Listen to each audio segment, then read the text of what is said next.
Both Geelong and the Swans were fresh after the week off. The Cats had 3 ends, headed by James Podsiadly, while Sydney were happy to have talisman Adam Goodes back in the side after recovering from a quad injury. On a cold and still night at the SCG, the home side went from end to end for the opener, Ben McGlynn finishing the job. And McGlynn sort of had a little slip and slide, and Scarlett didn't come to him, but he should kick a goal. Running in, Benny goes bang. Up against his old side, Shane Mumford put the ball on a plate for Jude Bolton, and the veteran was celebrating. We've got a whistle. Bolton snapped a goal. The ball is coming back. I think it's going to be, well, he's paid advantage. Stephen Motlop got the opener for the visitors. And roving it brilliantly, Motlop, geez, in good nick. But the Cats were finding it tough going. When Tony Armstrong kicked truly, the Swans had shot out to a 23-point lead.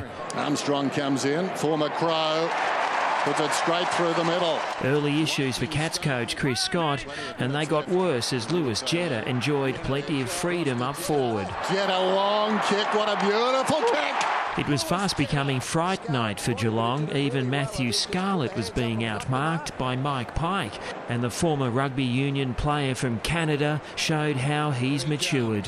From 40 out, he puts it through. Sydney firing 7 goals straight to lead by 35 points at the first break. Geelong made a promising start to the second. Podsiadly converted. Maybe this can kick-start, and then he comes and puts it through. The Cats were throwing themselves into the contest. James Kelly needed assistance after a big effort. The goals dried up. One more for the term for the Swans. Sam Reid collecting his second for the game. So Reid, I think he's got it. He has. Joel Selwood holding firm for a captain's goal close to the main break. That is a good one. Wow. A really good kick and a very important goal. His side hanging by a thread, down by 29 points, and the situation got worse when Josh Kennedy struck. Good tap, Kennedy, goal. Well, that is, how good's that? That is the best clearance imaginable. Stephen Johnson got a bit of a shove as well, ending up on the ropes at the SCG. Does he hurt himself there? Going into the fence. Inspiration came from an unlikely source when ruckman Trent West fired from long range. Down towards half forward is West. Runs to the 50, lines up. It's working its way back. It's a goal. But Geelong needed to be accurate, and it wasn't proving Tom Hawkins' night with his third behind. Oh, wow. Bad miss. There it is. He's had a couple tonight. But the visitors kept the pressure on, and Sydney were looking shaky. And Podsiadly gets the goal. 2 more goals for the term had Geelong within 4 majors at the final break. Well, he could have kicked it, I reckon. Hunt does, and he kicks a goal. So Geelong closing the margin. The momentum was with the Cats, and 2 early goals had them jumping. His confidence is down.